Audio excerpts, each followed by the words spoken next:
So we're here with Cathy Manning today, and she's here to share us a little bit about her story. Cathy, can you just tell us just a little bit before we really get into the other stuff? What was it like as a childhood and growing up, your walk with the Lord? So, I was raised in a church from the time I was very little. We actually went to Grace Bible for the bulk of my childhood. So I did Awana, was there on Sunday, did Christian-based preschool. And my mother, and she'll crack up because she'll be watching this, like I had the mom that was like, you're not allowed to watch this, and you're not allowed to listen to this. And like even going into my teen years, I was like, Mom, come on. Well, like now that I'm a mom, like I get it. So thank you, Mom. I get it 100% now, but just was just raised in church. It's just always been part of my DNA. I did have a stint in college where I walked away from it for a while and came back to it because I had the anchors that were put in me from a young child through youth group that I actually did, at the old Pleasant Valley Assembly Church. But they put some pins in me that brought me back when I was just not wanting any part of it. Right. So. Mm-hmm. And so now you go to Transformation Church. I do. And you're married and you have 2 little girls. I do. And something when you had the 2 little girls changed for you and you wanted to try something that was a little scary and a little out of your comfort zone. Yes. Tell us about that. So I remember telling my mom at one point, my mom would have spells where she wasn't a full-time stay-at-home mom, but she was home for a lot of my childhood. And I remember telling her the one day, I'm like, Mom, I want what you have. Because I just thought it was it was cool. She got to stay home and we got to do things. Yeah. The world being what it is today, a lot of families need 2 incomes. So it's just not something that is achievable for everybody. Right. So when I got pregnant with my first child, it was the first grandchild for her, and she was like, we didn't do daycare. I was working, my husband and I were both working 3 to midnight at that point. Wow. So daycares were hard to come by for that time of night. And my parents were like, we're going to watch her. Like, she's not going to go to daycare. Right. We're going to watch her. So that was great. So 2.5 years later, we're in, toddler stage, and I'm pregnant with number 2 at this point. And my parents, God bless them, just were like, we can't do 2. Yeah. Understandably so. My older one is a bundle of energy and has been since the day she was born. So understandably so. So we ran the numbers. My husband at that point had gotten a different job. He was a 9 to 5. We had run the numbers, and the money I was making at my job was going to cover daycare. Mm-hmm. And that would have been it.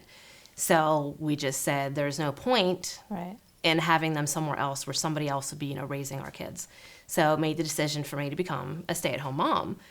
And that was a huge adjustment. We already didn't do things like cable, and we didn't, all things like that. But it was a huge adjustment, and it was a huge trust exercise. Like, okay, where is this going to come from if we had this problem? How is this going to be? So looking back on it now, I'm 5 years into this. My youngest, actually, I'm kind of almost 6 years into it. My youngest will be 6 in December. And I can just look back over the last 6 years and just see where, and I think the whole point of this being part of my testimony is the Lord wants to be part of your mundane. Mm. And that sounds silly. And, we think of the Lord being like, and he is, don't get me wrong, like majestic and miracle working and all these grand sweeping, like parting of the sea and doing all these things. But like, the biggest thing that I tell people when doing this whole stay-at-home mom journey was my oldest was born in May, and she was a big baby. She was long. My youngest was born in December, and she was a tiny baby. She's still tiny. She's a peanut. Yeah. Everything has lined up perfectly that, like, all the clothes I saved, we didn't have to go buy brand new clothes. Something, it sounds simple, but, like, that was a concern. How are we going to provide? Even though we knew we could, you still have that like in your head, but it was taken care of. Right. And then, fast forward, a couple of years later and, COVID hits, and we were doing school, and it was something that was kind of always on my heart that I wanted to homeschool. But we went the public school route for a little bit, and they shut everything down when we were in, my daughter was in kindergarten. Right. So we had just talked about it and decided, okay, so for the first year, for her first grade year, when things were still a little crazy, we're going to keep her home and see what happens. And I was like, obviously feeling completely ill-equipped to do this. And my sister's a teacher, and she's fabulous. But it was just not something I felt like even though I wanted to, like in my heart I wanted to, it was still, you have that like, can I actually really do this kind of thing. And when I started just putting, just talking to people, having conversations with, I think we're going to try homeschooling this year, just so things settle down. And somebody from the church here actually contacted me and said, I have a bunch of stuff that was given to me that was like homeschooling school supplies kind of things that I was going to donate somewhere else if you want to come through it. And I'm like, okay. And one of the things that I had been like looking on Marketplace for and was like looking around and pricing on Amazon, I wanted a chalkboard, a simple chalkboard, just so I could take and like, okay, we're going to write our lessons on this chalkboard. Right. And I get to this person's location where they had all the stuff, and there was a chalkboard there. Mm-hmm. And it was like the smallest desire of my heart. Again, it's a chalkboard, so it does not seem like it's a gigantic thing. But for me, that was something that I wanted. Like, I can make this work if I could just get the chalkboard that I want. And I had like a finite space where I had it, and it was exactly what I needed. So it's simple things like that just show me that he has been there, that he's going to continue to walk with me through this, walk my family through this. And there's just, I could be here all afternoon just telling you things that he has done, just little things. Again, it's not needing to buy clothing because I saved the other ones for my daughter. It's having people give us something that we didn't know at the time we needed. But, a couple of weeks later, it's like, oh, wow, we have that now. And we, didn't need it at the time. We're like, why are you giving this to us? And it turned out that, we would eventually need it. Mm-hmm. So he's been there, and you have to trust. Because, like I said, it's been a trust exercise. Yeah. Initially, it's getting easier now because, like I said, we're several years into it. But initially, it was like, oh my gosh, we're now down to one income, and like, so massive trust exercise. But he's so good, and he's faithful. And one of the things that my parents instilled in me as a child was tithing, and giving to organizations and things like that. And I can remember my mom doing the bills and being like, not sweating, like, I don't know how this is going to work, but like at the end of it, she'll be like, God did it again. Because God's economy is wild, where you know what you have going out and you know what you have coming in, and then you have extra that you didn't know was going to be there. And there's a lot of times there's no explanation for it. And I know we've had people in church give that testimony that I don't know where this came from. Or just, they got this thing, I don't know where it came from. Well, I know where it came from. It's my Father looking out for me. So we're very faithful with our tithing and things like that. And we don't do it to get back, because that's not the reason why we do it. But I can tell you from experience that there has been time where we've been sweating like, okay, well, we're going to need something, and it's been provided.